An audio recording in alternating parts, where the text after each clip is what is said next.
Yo, what's going on? It is Devon Johnson, and you're here with the Showtime Forum Lakers post-game report. And, of course, the Lakers take a 2-0 lead. Lakers take Game 2 of the NBA Finals. We are officially down to 2 games away. Now, I'm going to give this to you right up front.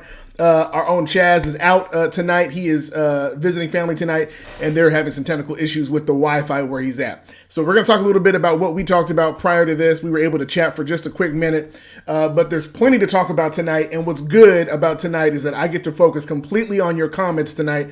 So I want you guys to hop into the chat. Let me know where you're from. Let me know. Let's do a roll call. Let me know where y'all hitting me from. Let's get through all the commentary, man. Plenty of good things. Obviously, plenty of bad things that went on tonight. But at the end of the day, the Lakers did what they needed to do, winning 124-114, winning by double digits. And I'm sure, like most of us, this was probably the most stressful 10-point lead, double-digit lead that we've had. And this is kind of the problem with having blowout wins, especially in a game 1 of the finals. It sets this bar that kind of puts our expectations in a place that's really unrealistic. It's unrealistic to think you're going to have a 73-35 or 55 or whatever it was run. It's not even our normal, like we did last game, to shoot 11 threes and make 11 threes in the first half. And of course, things were different in the first game. The entire offensive game for the Heat was built around, their plan was built around Bam and Dragic being in the game. And they were able to come back and retool. And they fought a very hard game. At the end of the day, the Lakers were able to get done what they needed to get done. The length was too big, was too much. The size was too much. And really the only reason why this game was as close as it was because of the constant pressure they were putting in the paint on the Lakers and causing so many fouls. It was amazing to watch how many free throws they got. I think tonight they shot 34 free throws, and they made 31 of them. They shot 91%. And they shot over 30 free throws. They almost shot as many free throws as we took threes. We shot 47 threes tonight, which is completely uncharacteristic of us. And so there's a lot we need to get through and talk through. But some of these things we need to look at is the dominance of Anthony Davis tonight and what he did. There was a section of the game where he was really completely flawless. He was just doing everything.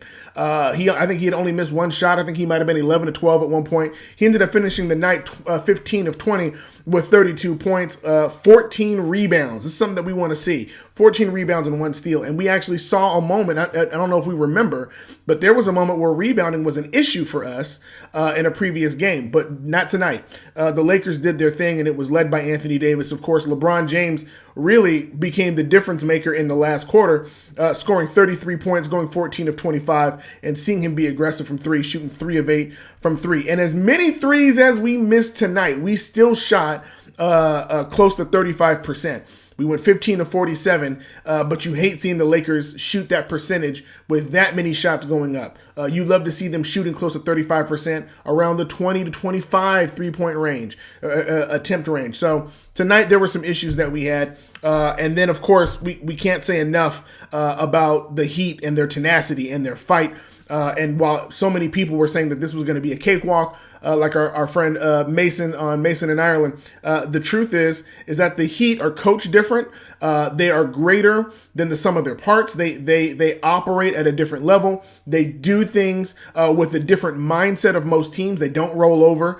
They don't listen to commentators, or they don't even look at the stats to say everything about their size and their length and their experience. And the Heat fought. They fought valiantly. But I think we all knew, even going into this game, that this is looking like a sweep, minus Bam and minus Dragic. So let's hop into some of your guys' stuff right now, man. D Million on Periscope says, "Ain't no question LeBron getting that Finals MVP." I think there is a question. I think, of course, tonight LeBron was on his thing, and he's been really consistent. But I just don't know if there's a more valuable player on the floor than Anthony Davis. Because the one thing that Anthony Davis did that LeBron was not able to do, even though LeBron came close, was getting rebounds. On the flip side, LeBron had more assists. LeBron almost with a triple-double again, 33, 9, and 9 with one steal and a block. One thing that AD didn't have. But it's so good to even have that argument, right? To be able to say, we're not sure which person is going to win finals MVP. Is it going to be AD? Is it going to be LeBron? And at the end of the day, I really don't care who gets it as long as we are standing with that O'Brien trophy at the end. Anakat Mohan on YouTube. Phew! That was a difficult second half to watch with all those threes. It was. And we have to bring this up because it's worth bringing it up. Danny Green was 1 of 8 from three-point land tonight. And of course, we've praised him before. We did this last game where he was hitting some timely threes. He was part of that barrage of threes that happened in the first half of game 1. Truth is, Danny Green is streaky. And he can go cold or he can get hot. And you're just hoping that he gets hot at the right moments. Tonight, he went completely cold, was able to make a 3, but took 8 attempts. Honestly, at the end of the day, it just didn't feel like he really contributed as much as we would like him to contribute. He didn't even really do much on the defensive end as much. And there was a play earlier in the first half where it looked like he got hurt, and you saw the entrance of J.R. Smith, and it looked like Danny Green was going to be sitting out for a minute. He eventually ended up coming back into the game. But he really did not make the difference that we needed him to make based upon him being a starter and based upon what we were expecting out of him in the playoffs. So part of that missing those 3-pointers was Danny Green. If Danny Green would have just hit 3 of those or 4 of those, just half of the threes that he took, this game would have been a blowout. But of course, that did not happen. D Million, first time in NBA Finals history he will average a triple-double. Well, yes and no. He hasn't hit that triple-double average yet. So right now he's getting really close. He's flirting with it, but he's pretty much going to have to get some pretty high marks in the next couple of games if we win the next 2. So we'll see. But he's playing out of his mind. And at the end of the day, I think the one thing that would make us feel good about LeBron getting the Finals MVP is the way he got snubbed with 16 votes in the regular season. When obviously, with him being the last man standing, leading this team, leading a third team to the NBA Finals, and of course, it would be his third Finals MVP with a third different team, which is unprecedented and unheard of. So for him to be able to do all that, to me, is a better narrative. But how fitting would it be for Anthony Davis in his first year with the Lakers, after never being able to get to the finals, gets to the finals and gets Finals MVP, and he's playing like it. So I'm fine with it either way. James Michael on Periscope, job not done. This was almost the same as game 1, but we missed threes and fouled too much. And that's the story, guys. I want to make sure that we're clear. The Lakers did not know what to do with the zone defense tonight, which is so weird because during the season, and I tweeted this out, Lakers Film Room did a whole segment, a whole video on how the Lakers busted through that 2-3 zone that the Heat did. And the first half, it gave us trouble, and then the second half, we were able to bust through it. That was regular season. And then we came here into the bubble, and it felt like we never really got a handle on the zone. Sort of towards the end of the game, you started seeing the inlet pass going into the paint, and then LeBron either just doing a fadeaway jumper or going to the cup. But the reason why we shot almost 50 threes tonight is because it was the only resort we had with that 2-3 defense. And just, once again, hats off to Coach Spoelstra for putting us in that position. I guarantee you the team will be far more prepared for it in game 3, with most likely Bam being out. If Bam is in, then you're seeing a completely different way that they're going to play offense and defense. Part of the ability for them to do what they did tonight offensively was because Kelly Olynyk is a stretch 5, and he drags out a Dwight Howard, who you didn't see very much after the first half. And he drags that out. So it makes it harder for the bigs to stick with it. And then it causes Anthony Davis to have to be your 5. And so now you have Anthony Davis working and banging bodies. And so it's a completely different offense when Bam and Dragic are not on there. They rely on pick and roll, which the Lakers defend far better than they do with stretch 5 bigs who can shoot the 3. So part of what we saw tonight was just us trying to adjust to a brand new team, essentially, with Tyler Hero and Kendrick Nunn and Olynyk and Miles Leonard and just these guys coming in and playing these heavy minutes, man. with the Hero being in the starting lineup. So it was a difference. But once again, we got the win, and I think that's the most important part. Now we need to go and make adjustments to make sure we don't have this much anxiety in Game 3. Devontae Roberts on Periscope. Man, if KCP and DG weren't so inconsistent, Lakers would have won by 50. Absolutely, man. And I think that's going to be something they address in the offseason, if they can. I don't know how they're going to do it. But I guarantee you the three-point shooting is going to be something that's going to be necessary to hang with teams like Golden State, Brooklyn Nets, of course, even the Toronto Raptors, who tend to get hot from three as well. So we'll see. Al Sanchez has brought the brooms out, everybody. He is saying it is a sweep, and it's sure feeling like it, because even on a night like tonight where we were fouling out of our mind, missing almost every three, we still won by double digits. And so it just doesn't feel like the Heat have enough, but they have enough to make it feel uncomfortable towards a win. So if we do sweep, it's going to be a very uncomfortable sweep in the next two games. Leonard Buchanan on Periscope, bad fourth, but no problem. Yeah, it was just bad transition defense, some bad choices. Shot selection was kind of bad. And just, I think KCP was really the person that we have seen be so consistent and keeping the defense honest by hitting corner threes, hitting that mid-range shot. He just did not have it tonight. I expect him to have it in Game 3 and possibly Game 4. Watch Bron go for 40, 14, and 10 in Game 3 because Bam going to be on AD hard. D-Million. Yeah, and just kind of giving some updates on Bam. He was active tonight, but that was basically because he begged his way into it. The way that Spoelstra put it was he had to play, he had to act like a parent tonight because Bam wanted to play tonight.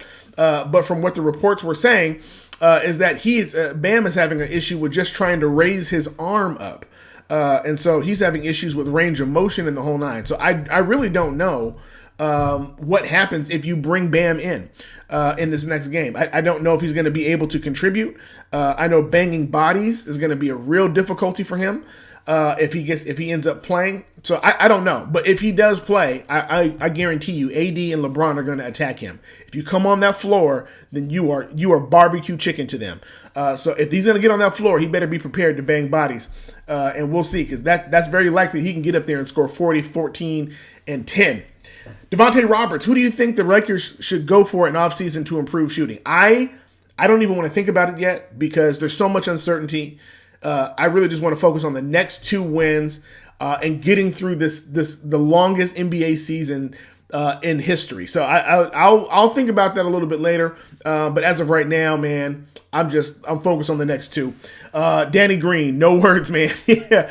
And that's been the story of this team, right? Inconsistent play, up and down, and just not knowing what you're going to get from people from night to night. But what we can say is that playoff Rondo showed up again tonight. This man was hot from three. If we want to talk about what kept this game from being closer than what it should have been, or I'm sorry, it really should have been closer, but it was not, because the way that Rondo was shooting 3 of 4 from the three-point line, 5 of 9 shooting. This man had 10 assists. Playoff Rondo was there tonight, 16 points. You can't ask for more with a double-double from Rondo off the bench, right? He did what he needed to do tonight, and he's been consistent, guys. He's been, actually, this sounds crazy, he's been one of our more consistent three-point shooters. It really, since he's been back. And we can't ignore that. We owe him an apology for a lot of us, but he did his thing tonight. And so where Danny Green failed, Rondo made up for it. They won without being consistent from three. Al Sanchez, absolutely. Nate from Periscope, interesting offseason. Once again, I know we're thinking about it because the sweep feels like it's so near, but I'm going to push it to the side. I'm not going to think about it. I'm going to put my brain in the same space as our team and say, man, 2 more wins. And then we can celebrate the championship, and then we can talk about all the semantics of the offseason. And think about that. Think about how much better the offseason is going to feel for us as Laker fans after spending so much time out of the playoffs. The year we finally get back into the playoffs, not only do we get to the playoffs, we get to the finals, and looking like we're going to win the championship. That's a different level of going into free agency and offseason, because you're the champions. They got to come get you. They got to come talk about you. They got to fight you. And so you just have a different swag going into the offseason and signing people when you have a chip. And so we'll see what happens. 47-3, a win is a win. But man, we was on some Rocket stuff tonight. New wins order from Periscope. We absolutely were.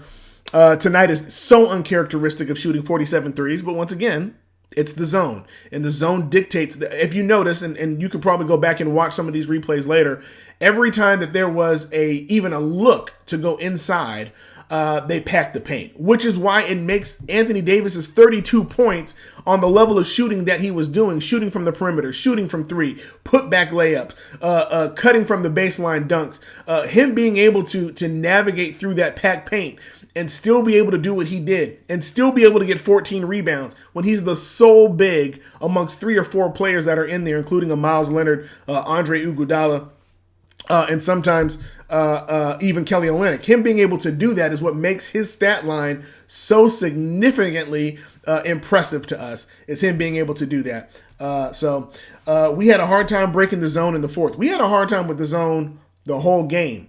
And I think the Heat are going to continue to go that route. It doesn't make sense for them to change, but the Lakers will be able to adjust to that. 16 out of 47 3 points, unacceptable. Hama. Yeah, now when we look at it that way, it is, right?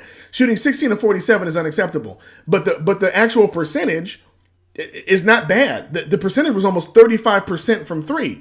The issue is that you got to shoot 47 times to get that percentage. That's bad. That's the part that's bad, is the amount of threes you had to shoot to get the right percentage. So you're right, Hamad. 16 of 47 is unacceptable, but if you were looking at it from a percentage side, it looks like it's perfectly fine. San Antonio, Texas, via Compton. What's up, Leonard? I didn't know that. You're 2 hours away from me, man, and my family's from Compton. How different would we be with Cousins instead of Dwight? I don't know. Cousins stretches. Cousins is much more like an Olynyk. Dwight is much more like a Bam. And so, minus the passing. But the energy Dwight brings, it was significant in the first quarter. He came out hot. This dude was giving us mad energy and mad points. Think about this tonight. You really didn't see much of Dwight Howard. He only played 17 minutes, but he had 6 points, was a +5. And he was doing his thing. He was perfect from the field. Where he struggled the most was really from the free throw line. He didn't make a free throw. He had an and one, and then he missed 2 free throw shots, so he missed 3 total. But Cousins is a different animal. It's just a different beast. He shoots. He plays well with AD. He understands his spacing better. I think it would have been different to have a Cousins in the starting lineup minus a JaVale McGee with Dwight coming off the bench. I think that lineup would have been a far different look for many people to look through. And Cousins can actually do stuff a little bit off the dribble. So we'll see. Tamarinos, Justin Stover, what's up, Devon? Good to see you, my friend. Rondo was huge. Absolutely. He was huge tonight. And what we're learning is the combination of AD, Rondo, and LeBron on the floor together is tremendously difficult for any other team to handle, because the IQ of Rondo and the IQ of AD being able to do what they do is insane. On the flip side, having AD who plays well with Bron and who plays well with Rondo, it just makes it a triple threat. You could really fill in anybody at that point. KCP, Kuzma, Green, Caruso. It really doesn't matter, because if you have those three on the floor, which we saw in the second half for a bulk of minutes in the fourth, you're almost, the IQ is just so far ahead of an inexperienced team like the Heat. You just, there's nothing you can do with it. Let's go. 2 more wins. Our boy David on Periscope. Absolutely. 2 more wins. AD making a push for MVP. Yeah, we're going to see. What's up, Devon? We're so close. Kind of been underwhelming series thus far, but I'm imagining the next 2 will be more exciting as we get closer to our goal. Really enjoying this team and hoping to win the title, and bring some of these guys back next year. That's our own Justin Stover, but on Twitch, Tamarino13. I think our only Twitch person who ever comments. But yes, you are absolutely right. It has been pretty underwhelming for the most part. Game 1 was not really exciting. If you were just an unbiased member, for the Laker fans, it was one of the greatest things to watch. But game 2, it wasn't really as close as it looked. It felt weird to us because we weren't used to seeing our team miss that many shots and commit that many fouls. But at the end of the day, it was, I think the closest it got was 4 points. But the Lakers dominated from quarter 1 to quarter 4, and it really wasn't close. Lakers defense was non-existent in the third, despite AD's hot shooting. AD's hot shooting is what kept us in the game. If AD wasn't doing what he was doing, it was very possible the Heat could have got on a run and even taken the lead tonight had AD not been able to answer on the other end. But he was just so hot tonight, man. LeBron won't let them not give the Finals MVP to AD. He's a free agent. LBJ's won his already. He'll want Davis to get his and re-sign that new contract this offseason. Listen, Justin, I don't know if you noticed or heard, but AD has already said he wants to play 9 more years with LeBron, which is a subliminal way of saying AD is here to stay. He's no longer on the way. He's here to stay. So we'll see. I don't know how it's going to work with the Finals MVP. I just know that them being able to win that championship in a year that they did with Kobe dying and COVID and all of that is going to make a difference. And let's also remind ourselves the Lakers remain unbeaten in those Mamba jerseys.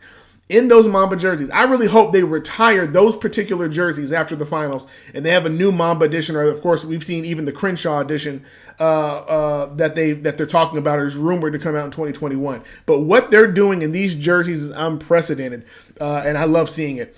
Kevin Angeles, Jimmy Butler facilitating on the floor could help the Heat. The Lakers need to watch out for that. Yeah, and that was the difference between Game 1 and Game 2. Dragic is the primary ball handler. Their offensive plan runs through him and Bam. And if you notice, Bam runs to the center of the floor, and essentially Dragic can either do a pick and roll to the inside, and Bam can get his points inside the paint, or he can dump it off to Bam, and Bam can either make his decision about who it goes to and facilitate the offense from that place. But when you give the ball to Jimmy Butler, it shifts everything. And so if you're the Lakers and you've spent majority of your film time studying this Bam Dragic, this Bam Nunn coordination of the pick and roll, then it makes it a little bit different when you switch that up. And now Jimmy Butler is making decisions almost like a LeBron. And so Cutters understood how to play with Butler. And let's not forget, Dragic coming in, the real reason he got into the starting lineup is because Nunn, of course, tested positive for COVID. And so he was out, which caused Dragic to come in and was able to run the offense. But that was even new for the Heat. Part of their success getting to this point was this new look of Dragic with his experience and his ability to shoot and pass, coming in with a little bit more experience than Nunn. Nunn is more athletic, but Dragic has a better mindset and IQ. That changed the entire time. That changed at the playoffs and changed the entire look for the Heat going into the finals. But without Dragic in the finals, or without him in the starting lineup, they revert back to who they were a little bit inside of the season. And so they're more comfortable with that. But the Lakers, once they adjust, it'll be the same thing as it was for us in the regular season. We were up 2-0 in the regular season. We're up 2-0 in the finals. I don't expect anything to be different for the next 2 games. Al Sanchez, KCP hitting the backboard on a 3 sucked. Yeah, it felt very, very PG. Anakat Mohan, the mechanics of Green's shooting form seem wrong for him to miss so many threes every time. Yeah, and it's about rhythm. It's about catching your rhythm. It's about forced shots. It's about things like that. Ironically, Danny Green intends to make better shots if he pump fakes. So if he pump fakes when someone's trying to run him off the line, or if he has somebody contesting him at the 3-point line, he actually shoots a higher percentage there than he does when he's wide open, which is completely wild. So I don't know if there's something that he's just used to being guarded so heavily that he's kind of perfected his form of quick shooting when he's guarded, but when he's wide open, he does not shoot well. And when there's zone defense, you tend to be wide open, and he did not shoot well tonight. Neither did KCP. If the Lakers hit their shots, LeBron would have had a triple-double. That's absolutely true. Funny that NBA players get confused with zone defense, though. We've seen it from a lot of teams because it's so elementary in nature that it makes it difficult. Here's the difference, and here's the reason why you really haven't seen it in the last 10 years. When Golden State showed up with small ball, with the ability to stretch the floor, and you started seeing 3-point shots going up way higher in the attempt range, it completely busts the zone. The difference is that the Lakers are one of the worst 3-point shooting teams in the league. So the zone against us actually does make it look elementary, but any other team, they would never be able to pull that off. And so what made Game 1 such an anomaly is instead of us being a bottom shooting 3-point percentage team, we were actually like a top 3 shooting percentage team. We were doing things that we had never done during the season, and which is what caused us to go on that huge run. If the Lakers do the same thing, if they shoot 40 threes, but they make 46% of those threes, this game's a blowout. And the issue is that when you're playing against the zone and you settle for the 3 being the answer to that zone, you live and die by the 3. And tonight we survived it, but we almost died by that 3. AD can get Finals MVP if he keeps going the way he is. Going to be a tough one. Samir Pelik. I'm so sorry, man. I'm just butchering the name.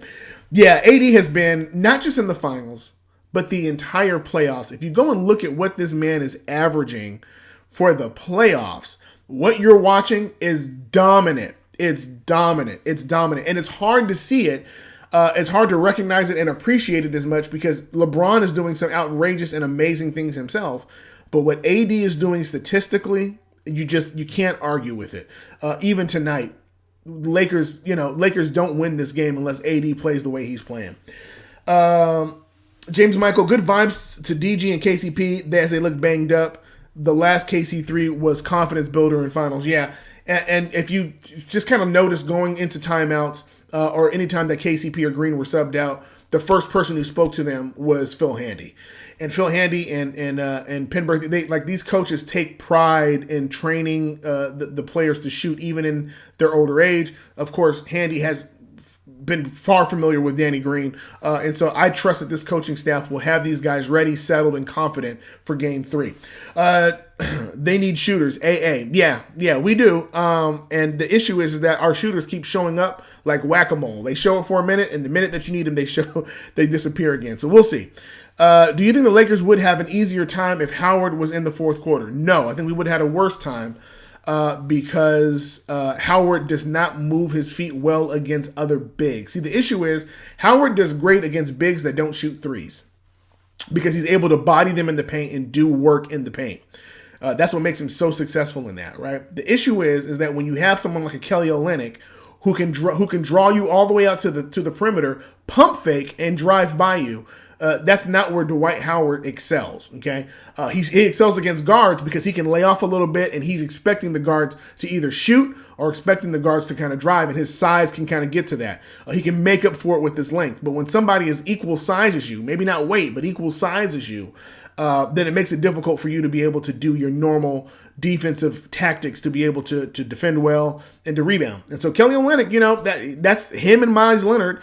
They make a difference. They make a difference, man. They make a difference because they stretch the floor, and it proved effective a little bit tonight. Ted on Periscope. Lakers are sweeping. Dragic, Bam are hurt. It's a free-for-all. I'm not a Lakers fan. A Sixers fan. Done. Okay. Ted, a Sixers fan, we appreciate you being in the chat tonight.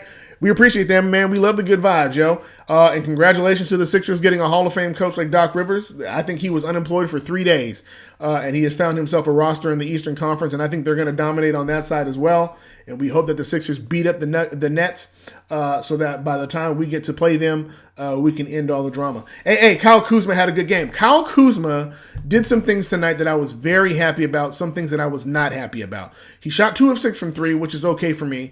He had 11 points. But the issue that I had was that he only had 2 rebounds. And this is where it's going to be a struggle for Kyle Kuzma because zone defense on one end causes you to have to run around and you have to, you're trying to find your shot. And then the issue is that in that zone, if you're missing shots like the Lakers did tonight, when we're missing the 3, it's long rebounds and you got to get back on transition. And so Kyle Kuzma struggled a little bit getting back in transition tonight. He was a +5 and only committed 1 foul, but you could tell it was wearing on him tonight. He only played 22 minutes. And in a game like this, where really it should have been an opportunity for him to go off in the game, he started a little hot and then it just kind of tailed off after the first quarter. You could tell the fatigue was getting to him a little bit, but I bet you he'll be a little bit more ready by game 3 or even possibly game 4. So we'll see. But he did have a decent game tonight. I think Tyler Hero will be a star in this league. Absolutely. This kid has confidence like none other, and he has a great organization. He's being tutored by some great people. Udonis Haslem, Jimmy Butler. There was some commentary tonight from the TV staff that was slightly embarrassing. And it's something that we need to look out for. But there's this constant conversation about 2 things. Number one, there's a conversation that keeps happening that we've heard it on the Bill Simmons podcast. We heard it tonight from Jeff Van Gundy. The idea that in order to get even with the Lakers or to be able to match their size is to do things physically that would either hurt or send a message, as we keep hearing, to the Lakers. So like the idea that's been floated around is throw Haslam in there and have him waste 6 fouls on Anthony Davis or LeBron, which is a horrible coaching at the end of the day, because the last thing you want to do is send somebody in there to send a good free throw shooter to the free throw line when you're already struggling, and to have somebody go in there and try to rough somebody up. But when I hear that, it makes me think that's how you know that how unevenly matched this team is.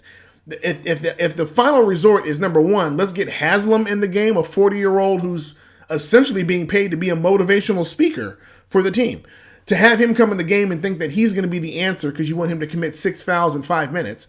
Or two, let's do whatever we can to even the score by injuring either LeBron or AD.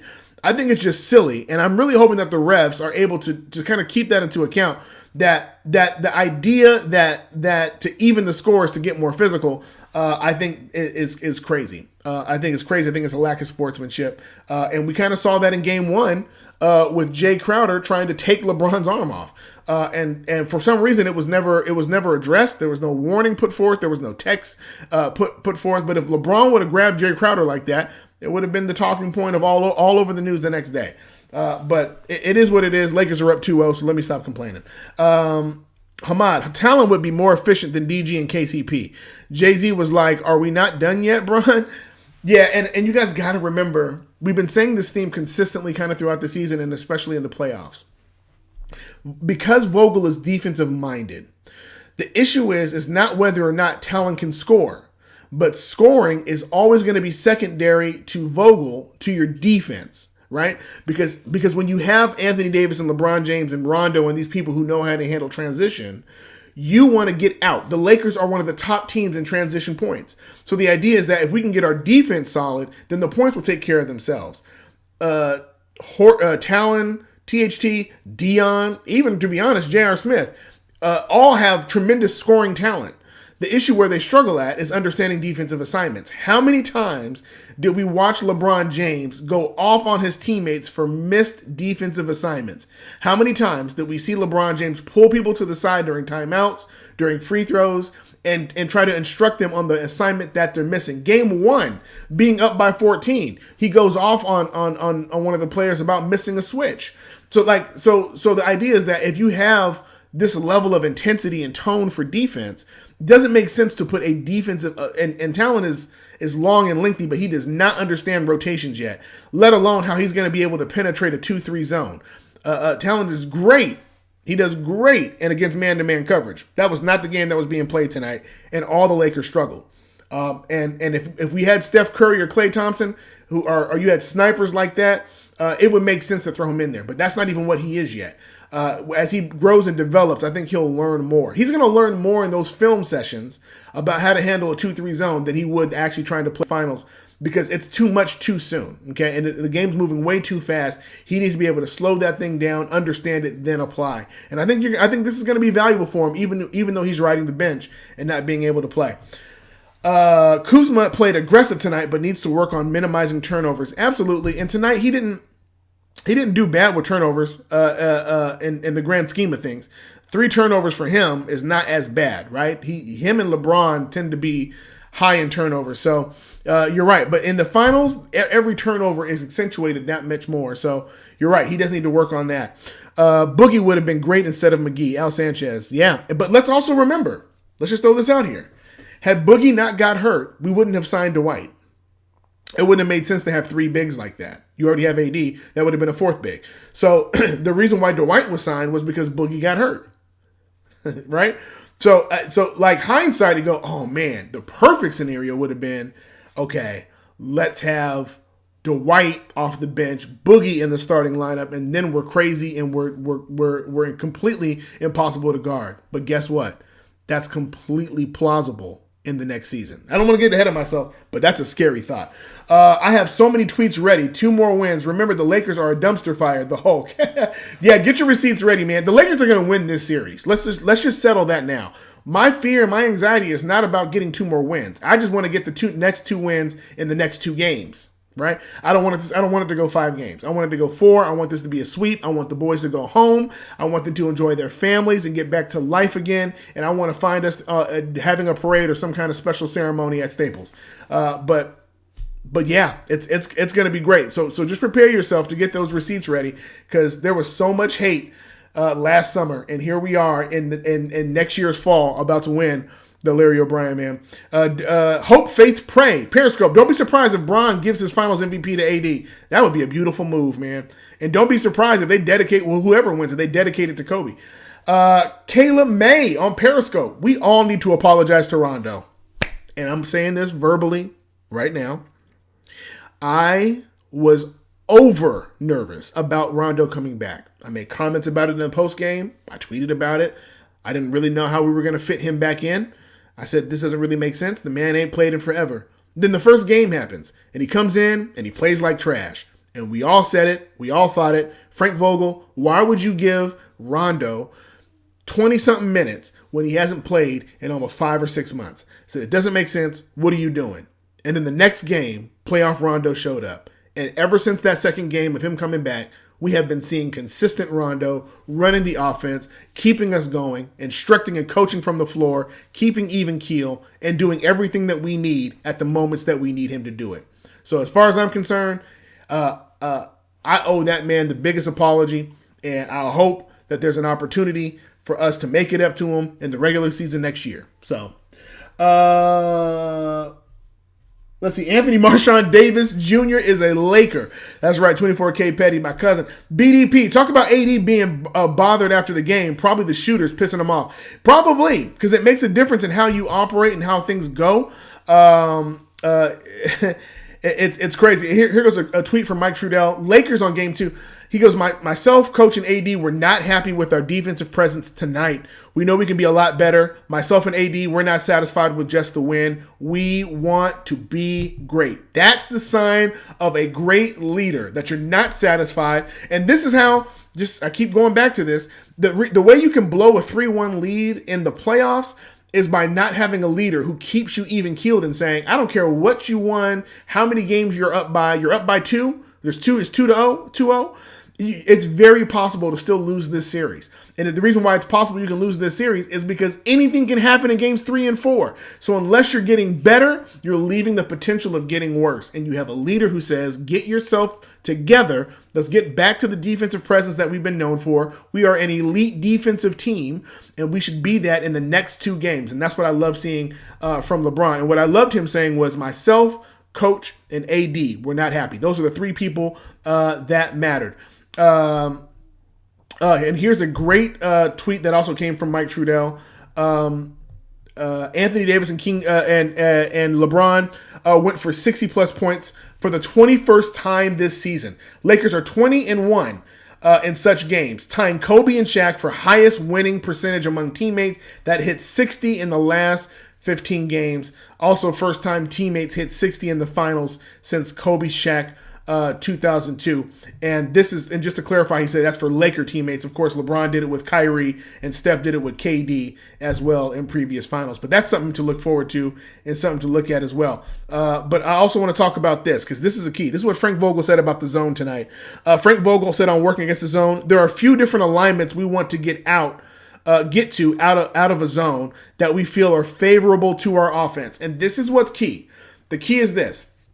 When your coaching staff looks at the game, and before they even get to the film, they're already saying what they know they can do. They saw something live that they couldn't adjust during the game, but they saw something that said that we can make an adjustment, that we can exploit this zone defense. And so whatever the Lakers are going to do in this next game is going to be the difference, I believe, from tonight being as close as it was, even though we won by double digits. I think you could see a potential blowout in game 3 if the Lakers make the proper adjustment to that zone. Can they award co-MVPs? I think Bron and AD deserve Finals MVP. I don't know. I doubt it. I doubt it. I don't know what's going to happen with that. And once again, I think we're going to be happy with either one. I think if LeBron wins it, I think, there's an argument that you could say, maybe AD should have enjoyed it or should have had that instead of him. But Could be vice versa. AD wins. You can look back and go, man, I mean, LeBron facilitated every night as a point guard and was as big. Think about this. LeBron is the size of he's the same size as the Heat's normal center, as Bam. Their normal big is Bam Adebayo. 6'9", 250. That's LeBron. And LeBron was that big and facilitating the entire offense, averaging the highest amount of assists he ever has in his career. So, I mean, when you look at that, you go, man, Bron can kind of win it. So, either one.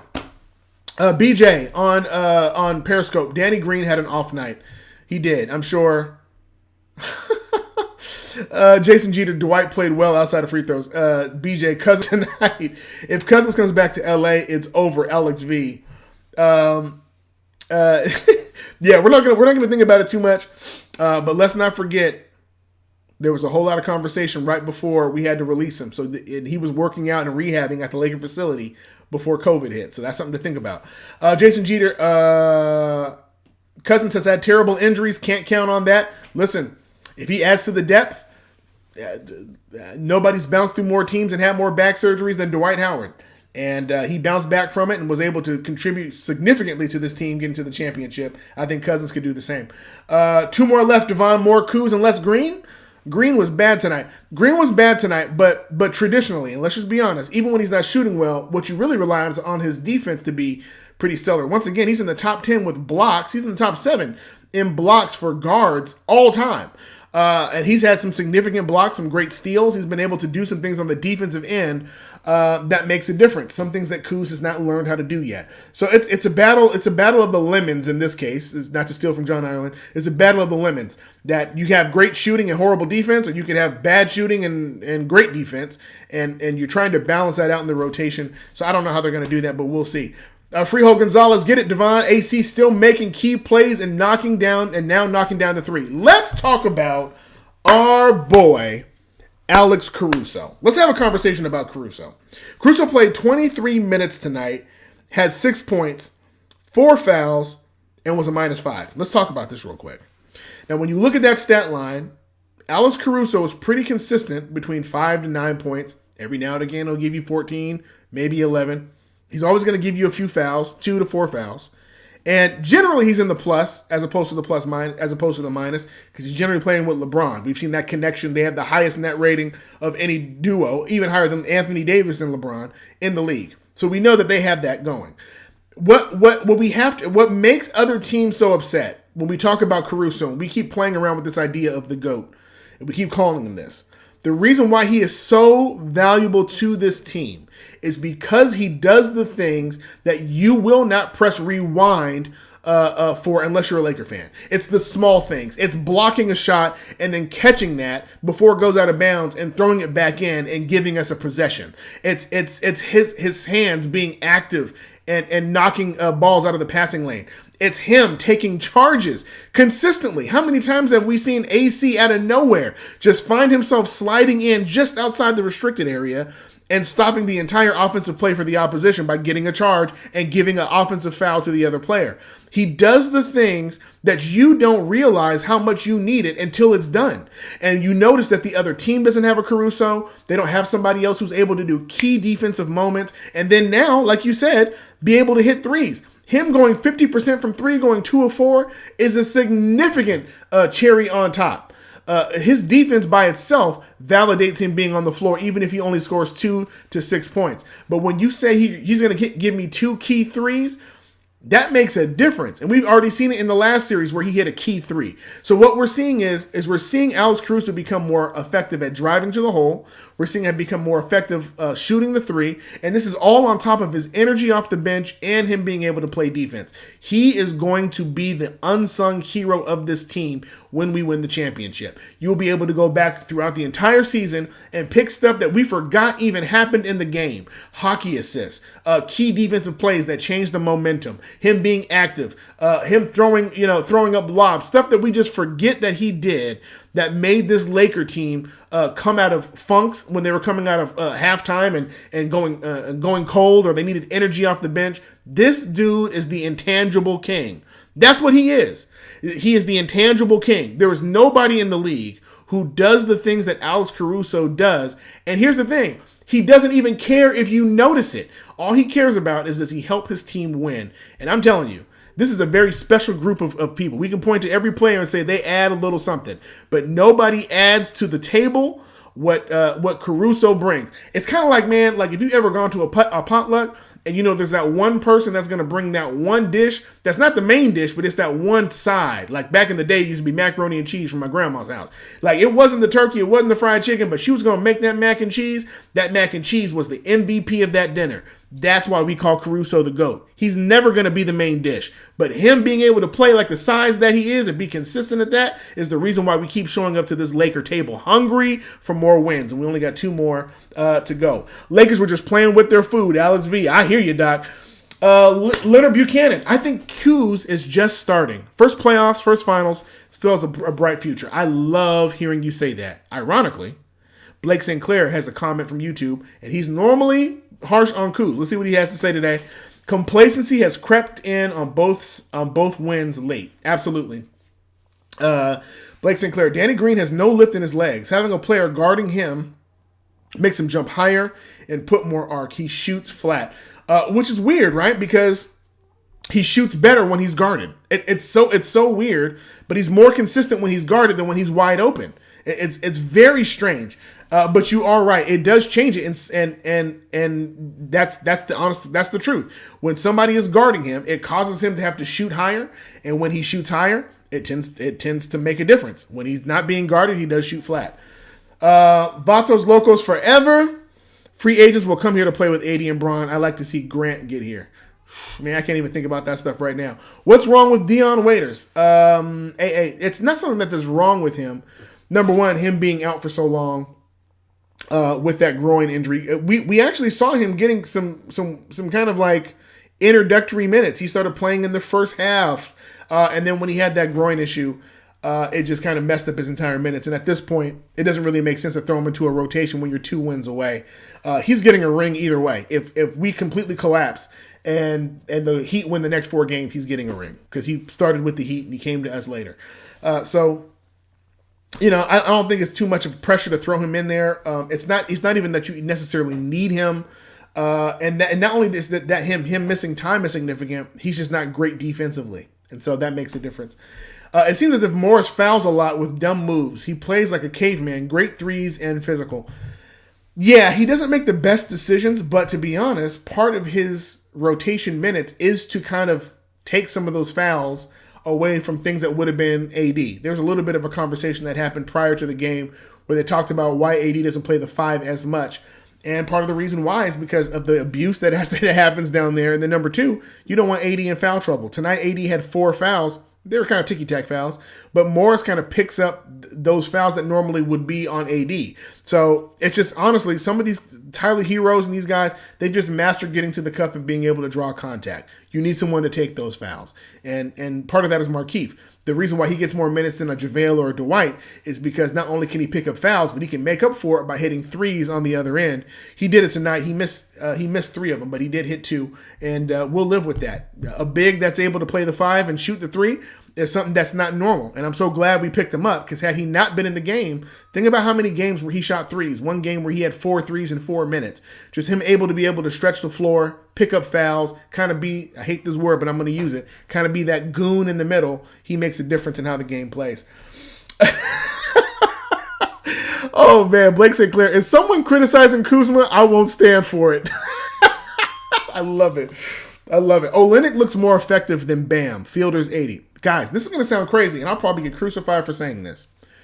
The Heat match up better with us with Olynyk and Leonard than they do with Bam. And I know I'm not saying that Bam is a worse. Bam is far better of a player. Far better of a player. But the Lakers tend to play better defense around an offense that has a Bam. And then, just to be honest with you, Bam can't stretch the floor on the offensive end. And so it kind of allows Anthony Davis and Dwight Howard to wait for him in the paint and abuse him. They don't have to chase as much, and they're obviously bigger. They can do more. But when you have a Myers Leonard and you have a Kelly Olynyk, they stretch a little bit more, and they're a little bit more girthy and beefy. And so the offense runs a little bit differently. dare I say, better. So it seems after this game with Kelly Olynyk and Leonard in the game. If Bam plays in the next game, it will change it. But I think the biggest issue is going to be that he's just not healthy. He's not going to go from doubtful in game 2 to all of a sudden being 100% healthy in game 3. And so I just don't know even how effective he would be in game 3, even though it's very apparent by him being in the active roster tonight, they intend to play him at some point. If he don't play game 3, he's definitely playing game 4. I don't think Dragic is playing at all. I don't see how he's going to be able to unless they do some miraculous work with painkillers for his foot. And even then, it doesn't make sense because he has a contract to think about. And the last thing you want to do is walk into the offseason losing the championship and your chance at new money and having a bigger injury than what's necessary. So we don't have consistent three-point shooters for the sake of D. KCP and DG play defense. Yeah. So once again, this team was built around defense. That was the thought about it, and really the idea was that we were just going to be bigger than everybody else. It was the reason why we signed Boogie. It was the reason why JaVale was a thing for us. It was the reason why when Boogie went down, we went and got another big in Dwight to pair with AD. It makes more sense to have length and size for the Lakers because they weren't going to outrun teams with their pace. But if they can get transition, speed doesn't matter because you've already got them beat. And so, once again, the defense is always going to be Vogel's calling card. And when we win the championship, that will be the banner that gets raised over his head, is that he is the coach that used defense to win the championship. It's just the way it's going to be. It's 2020. The refs won't let the game get like that. We'll see a whistle every 10 seconds, like we saw tonight, D100. Kevin Angelis on YouTube. Good to see you, my friend. There's already speculation about players potentially coming to the Lakers, such as Victor Oladipo. I don't think that's going to happen. The reason I don't think it's going to happen is because I think somebody else. I don't know how we make that salary and stuff work. Shy haters keep Tri-Pen LeBron and AD against each other. It's not going to happen. Those guys love each other. AD looks up to LeBron. He's already made it very clear that the one thing he's envious of, and I know it was kind of like it was more of a joke, but he's very serious about it, is that LeBron got rings and AD wants to have that. And as much as they're brothers, this is much more of LeBron training AD how to be a long-term champion. That's the biggest thing. How to take care of your body to last and be effective in your later years. How to guide a team. Like, this is all the stuff that's going to show up for us Laker fans in 2 or 3 years from now. Right? As the baton is passed. So I love it. I love it, man. I love it. But there's no way they're going to go against each other. There's too much of a facilitation between those two guys and how they operate. The synergy is great. The chemistry is great. The leadership is great. And listen, and LeBron said, he's like, I get on AD's nerves all the time. It doesn't change their dynamic on the court, and I love it. Honestly, NBA defense is just effort more than skill. If you aren't playing with effort, Vogel should be pulling them aside and telling them to step up. Listen, they can't even get to the sideline to hear that from Vogel because Braun is cussing them out. I can't remember a series where they had to hit the mute button as many times as they did on the broadcast as this series. And it's never from the other team. It ain't Butler. It ain't none of them guys. It is always LeBron. LeBron is cussing these guys out. And it's always something about switches. It's always on the defensive end. So I don't think Vogel has to say much because between Rondo and Bron, they're getting the curse out of their lives on the court. So did Danny Green get hurt tonight? I don't know. I'm sure. I've been looking for updates. I'm sure we'll hear something. But he was able to play. It just didn't look like he was fully healthy. And knowing them, they're not gonna say too much about it. But man, when I tell you that Twitter is roasting Danny Green tonight.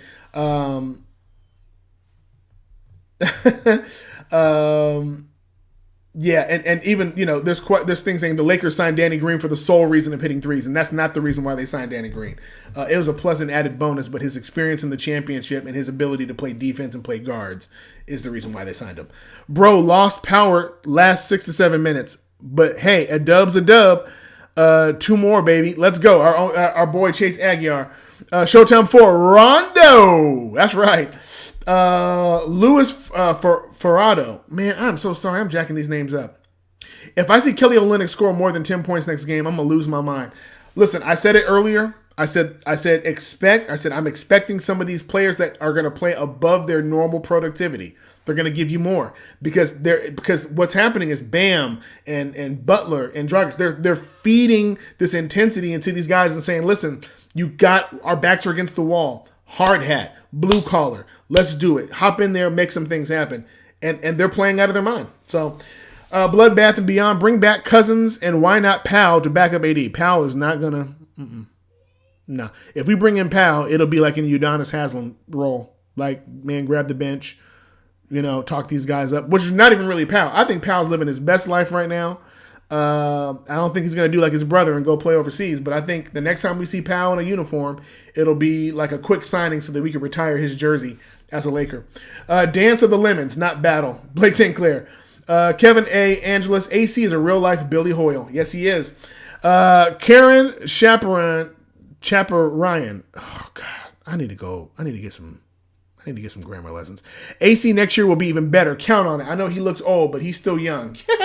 That's the truth. Would you compare Caruso to Sasha? No. Sasha was known as what they call the machine because he was just able to shoot so well. Sasha was not a defensive specialist. But to be honest, Sasha never really had an opportunity to show his skill the way that Caruso is. Caruso is being highlighted in the Lakers by being as many minutes as he's getting, and him constantly showing up in these rotations with Anthony Davis and LeBron. That makes a difference. Phil Handy and AC during the offseason might be dangerous. Absolutely. AC is the hot sauce on my burrito. Put some hot sauce on my burrito, baby. Keeping Dwight and AD out of foul trouble is a big key to keep dominating the series. Absolutely. Absolutely. And that's Blake St. Clair. James Michael, if they try to get physical, we still have a bunch of dogs enforcers, so Miami would think twice about doing that. I'm going to be honest. I'm going to tell you who's the craziest of them all. He's the smallest one. It's Rondo. We done already seen Rondo give CP3 a two-piece. And that was LeBron's boy. He was like, man, forget your friendship. Like I don't think people understand how bananas Rondo really is when it comes to his basketball psychoism. Like, this dude is nuts when it comes down to playing basketball. And so I don't think it's going to get to that point. I think they have too much respect for each other. I think somebody talked to Jay Crowder on the back end. I don't think they didn't make a big deal about it. And I think the commentators are just saying stuff because they don't want to see the Lakers win. It's just the honest to God truth, man. People don't want to see the Lakers win. You're not going to hear it on the broadcast, and you're not going to see it on Twitter. The people don't want to see the Lakers win. And the main reason why is because there was so much commentary in the beginning about how we couldn't win. And then we get to the bubble, and there was so much commentary about how we shouldn't win. And here we are.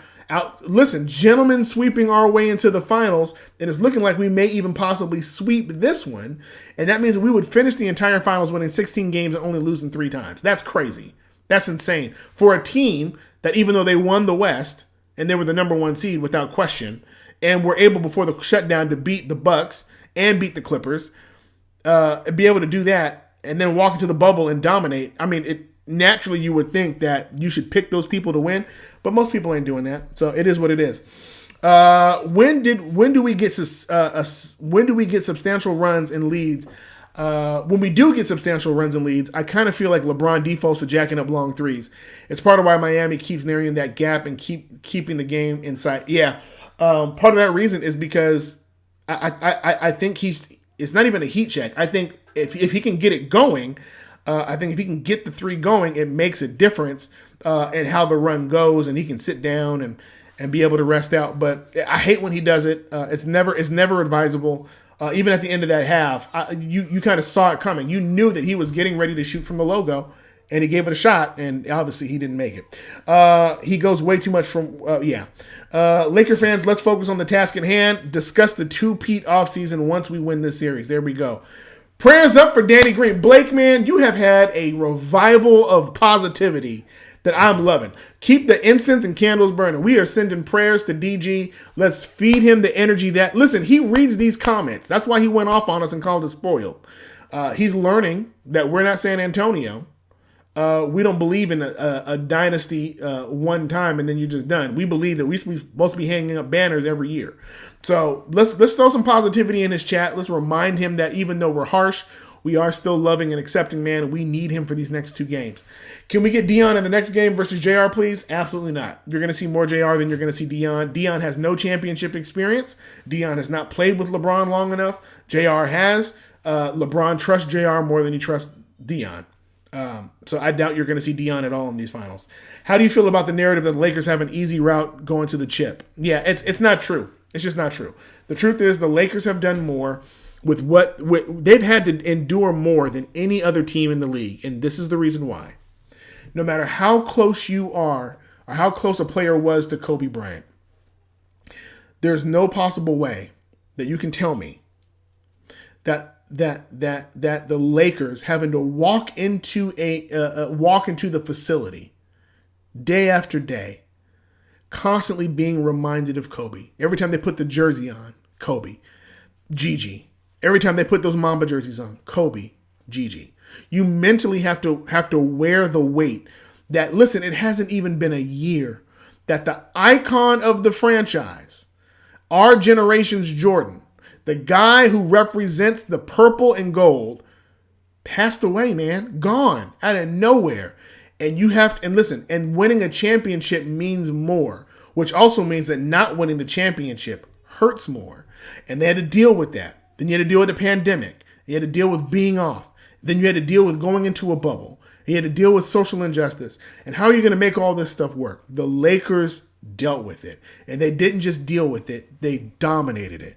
Their culture inside internally, not only did this pandemic happen where it tore apart other teams, it kept this team together. So much so that when it came down to having to make a choice between going to a family member's wedding or staying inside the bubble, you had a guy in Caruso who's only going to give you about 5 to 6 points a game, said, I would rather stay with this team than have an opportunity that's justifiable to leave this bubble. It's that level where you're around each other every single day. And listen, now you're getting to the point where you're in the finals, and the further you get into the playoffs, the less teams are there, less interaction. You're seeing the same people over and over and over again, and then now it's just your teammates. And you keep it together, and you don't lose it. And you're working out together during the pandemic. Like, this is stuff that the Lakers did that is tough, man, and other teams didn't do it. There's a constant narrative about, Clippers and stuff like that. The reason why I'm bringing all this stuff up is because when we win this championship, I want us to remind ourselves, forget what everybody else is saying. It doesn't matter what they say. I think what we want to remind ourselves is this is a championship that we should cherish like none other. Whether this turns into a three-peat or not, the fact that we won this championship in the longest NBA season with the most adversity, and we had to have that whole thing about Kobe hanging over us the entire time, makes this championship that much more special. Not only that, but the last 6 years have been the most embarrassing for the franchise. It's been the most embarrassing for the franchise. The offseason coming into this, we were dysfunctional. Laker fans were protesting in front of Staples. We were begging for Rob Pelinka to get out. We wanted Kurt Rambis fired. We thought Jeannie Buss needed to sell the team. This is stuff that we were saying. And here we are at the end of the day, getting ready to hoist the Larry O'Brien trophy. Guys, I'm going to be honest. I'm not even sure if I'm going to go do post-game if we win the championship on Tuesday. I may just commentate. I may just go live during the entire game and we just watch the game together and then we just all celebrate as we win the championship live. That may be the thing. Yeah. I also loving how you keep saying win. Absolutely. Win. So let this be a lesson, guys. Listen, I'm getting ready to get off. It's been an hour. Sorry. Chaz wanted me to make sure that I did our Trust the Prophet segment. This is his prophecy. Hey, everybody get ready. Chicago's first championship came with injuries to Magic and Scott. True. Here's the prophecy that Chaz wanted me to give us. He says that the Lakers in the next 2 games shoot 35% or better from 3, we will sweep the series. That is the prediction from Chaz. Prophet Chaz, Prophet Pearson says, if we shoot 35% or better, now mind you, even tonight, we shot 34% from 3. If we shoot 35% or better from 3, the Lakers will win the series in a sweep. So that's what I have to say. I'm D100, I'm seriously considering just getting on live. We all just watch the game together, and then we watch the post-game ceremony and all that stuff together, and we just chop it up. But as in the words of Karen, job's not done. 2 more wins. Game is happening on Sunday. And then, of course, we can walk into Tuesday's game up 3-0 with the possibility of eliminating the Heat in their valiant effort. So I love it. I appreciate it. I love this team. I love this win. It's difficult and it's hard, but we're going to get through it.